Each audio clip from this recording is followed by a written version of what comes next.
Do you find it difficult to focus on your customers and even your own employees as you're juggling numerous vendors? Do you have more meetings with vendors than you can count? And do their reports filled with technical jargon make you feel clueless and frustrated?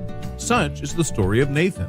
Being at a car dealership, he's concerned about his store's digital marketing presence and invests most of his time dealing with vendors to promote his business and gain more sales and market share. Nathan is busy handling reports and reviewing them, not knowing what is happening on the advertising front and about his true ROI. Poor Nathan is worried but can't figure out a solution until he found BZ Consultants Group. BZ Consultants stepped in and was able to take the digital marketing vendor burden off Nathan's plate, giving him peace of mind that the best interest of the dealer was always top of mind. Being an unbiased third party, BZ Consultants always made sure to relay the reports in easy, relatable, and actionable ways so that Nathan could best utilize the data. Now, Nathan can focus on what he really wanted, the customer experience and growth. By being your digital marketing business partner, BZ Consultants Group will remove the hassle of trying to hold your vendors accountable and increase your productivity with the time you will now have armed with true data. Together, we make it possible because your success is our goal.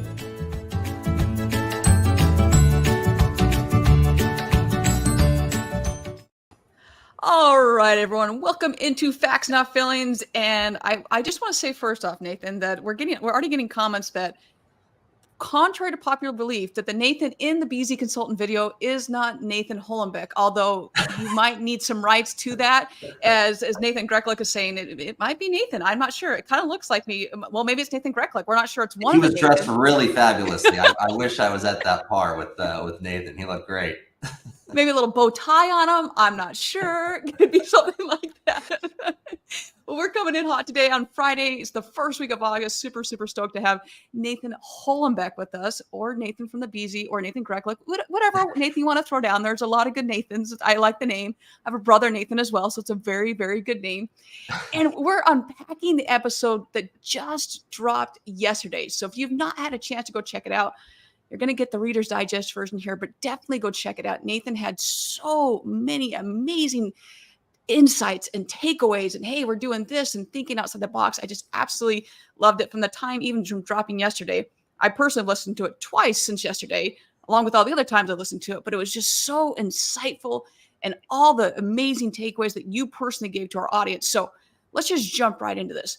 What was we'll say, does that be the best takeaway, but what was the number one thing that you would say that would give to our audience of the number one takeaway from your perspective?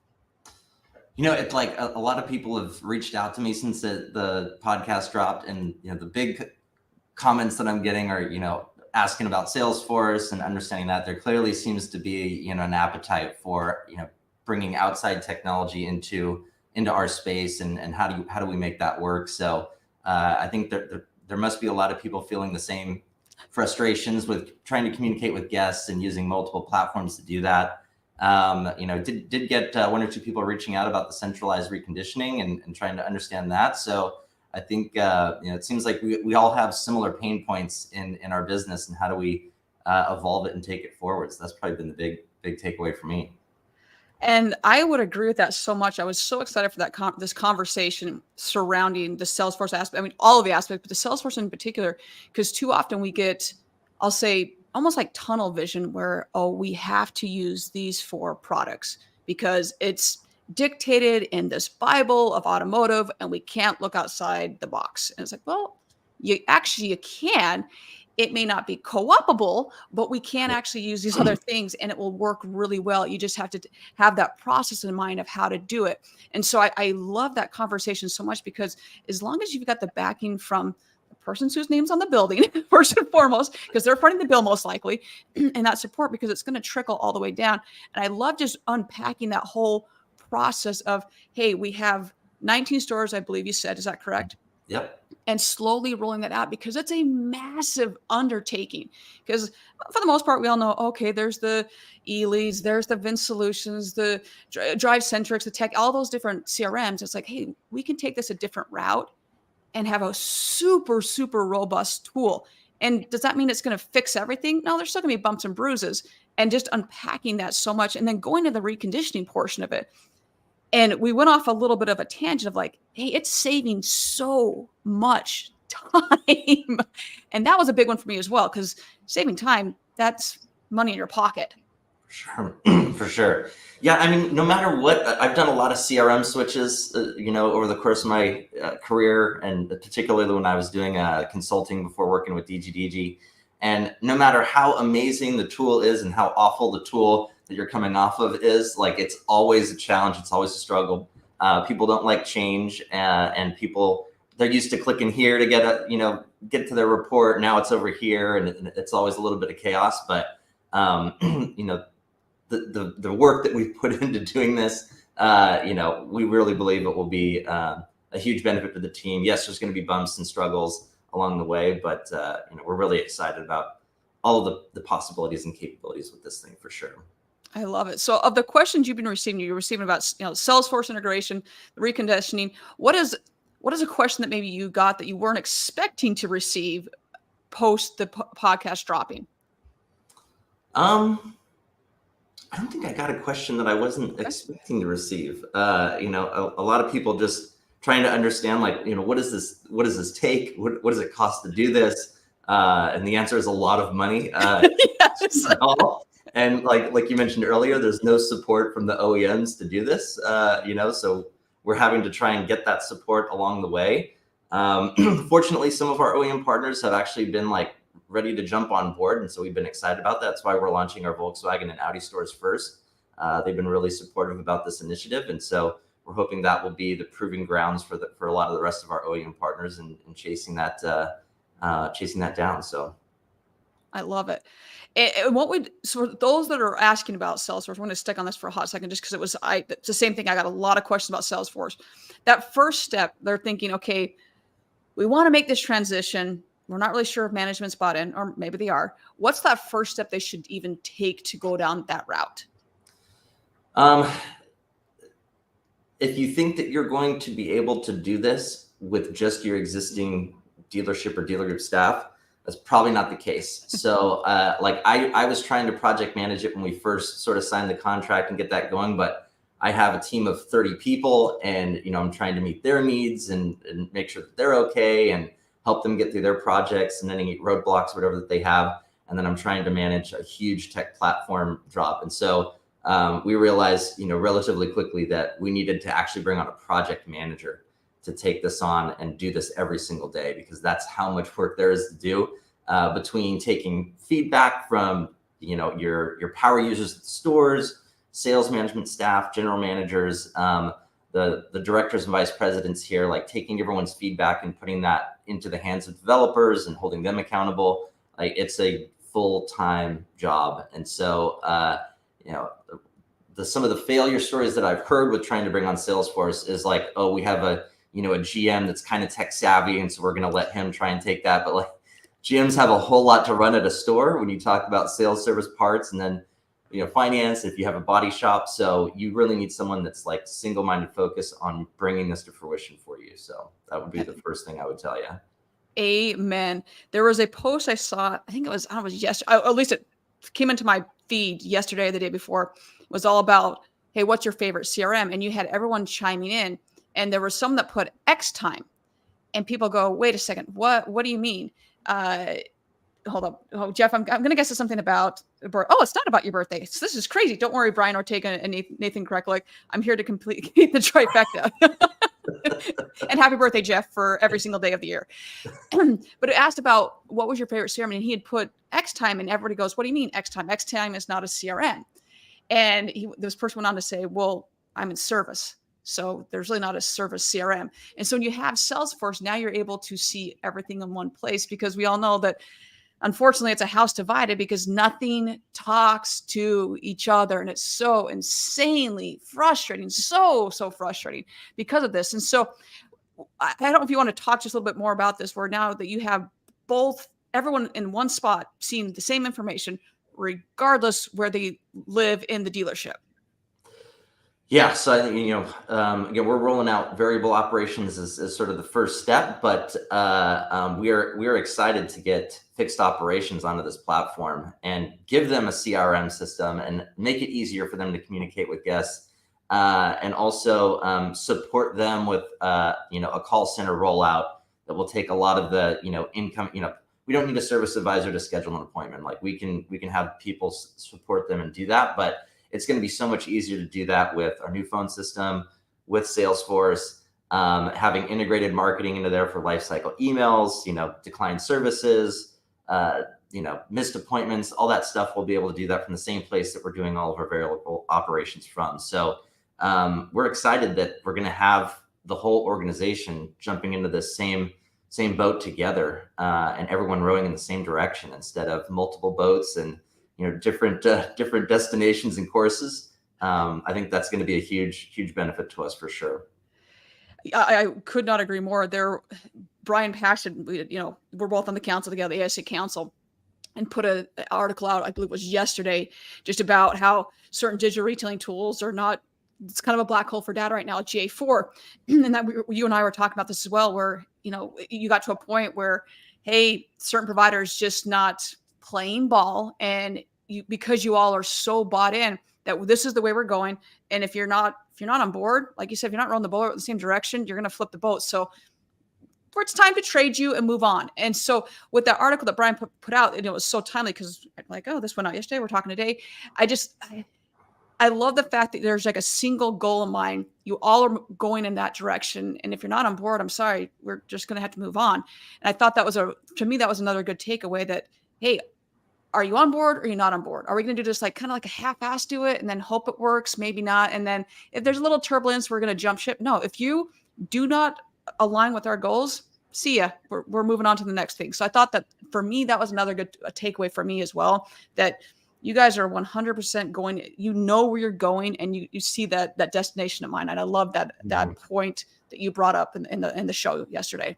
Yeah. I mean, I think we all invest a whole lot of money into Google, right? Google Ads is a huge part of our advertising budgets, and to not have all the proper signals that you need to manage those campaigns and optimize them properly.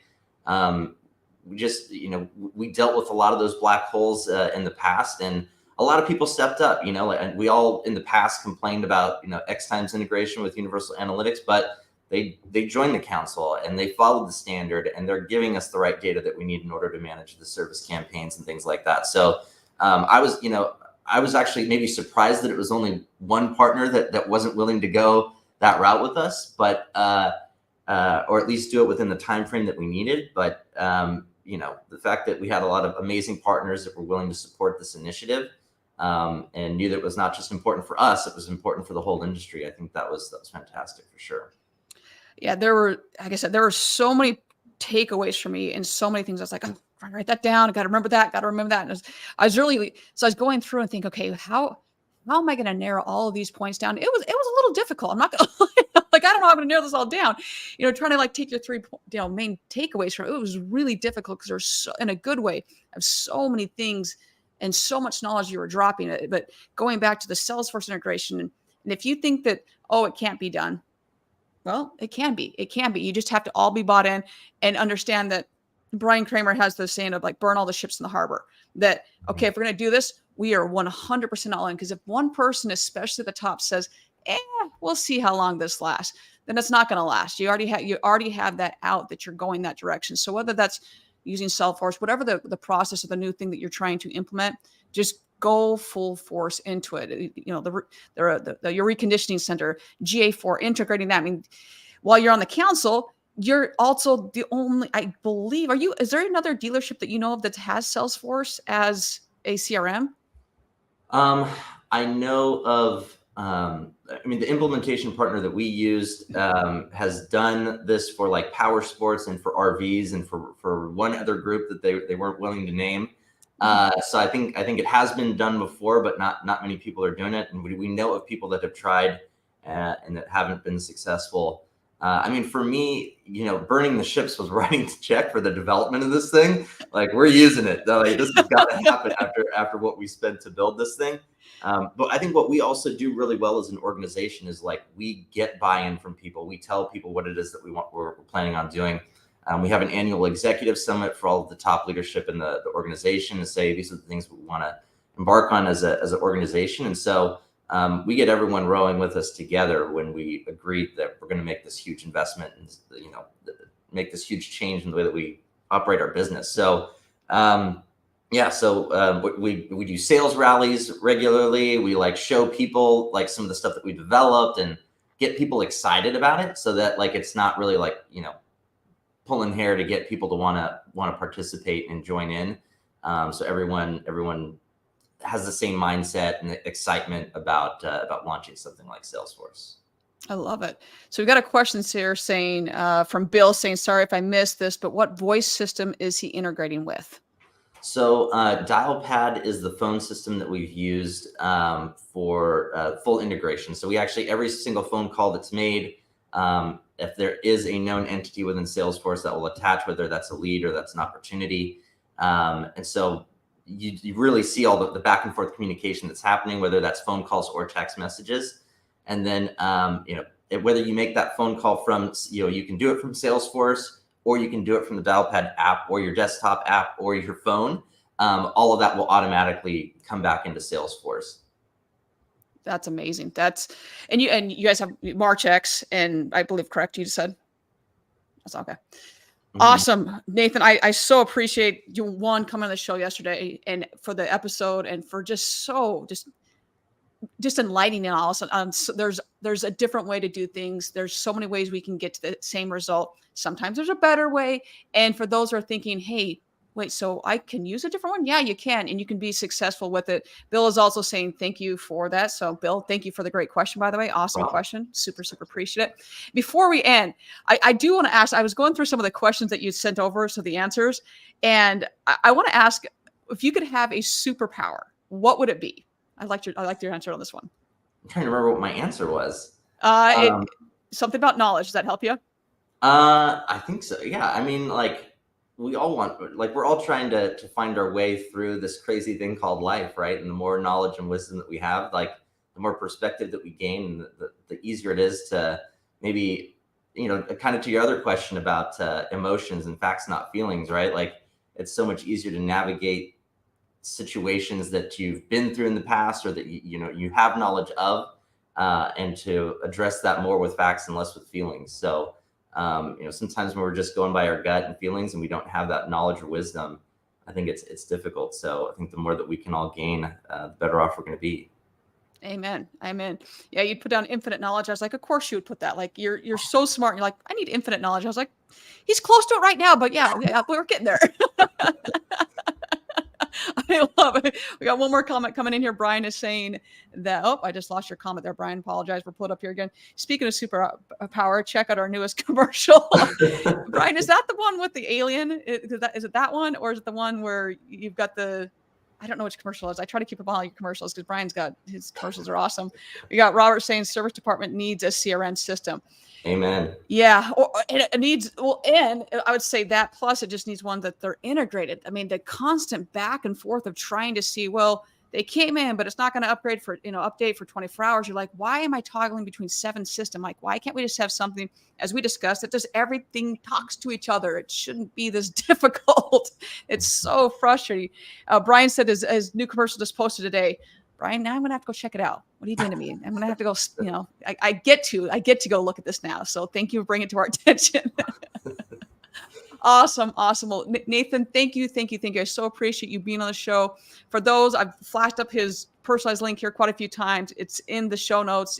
Go check out the podcast. Go check out our episode if you haven't checked it already, because he's awesome. And he, like I said, he is so smart in what he's doing, and he's willing to help because that's the person that he is. So everyone, thank you so much. And as always, find a way to serve today. Find a way to help your fellow coworker, your friend, whoever it may be, whether it's a kind smile or opening a door for someone. And with that, everyone, we'll see everybody next week.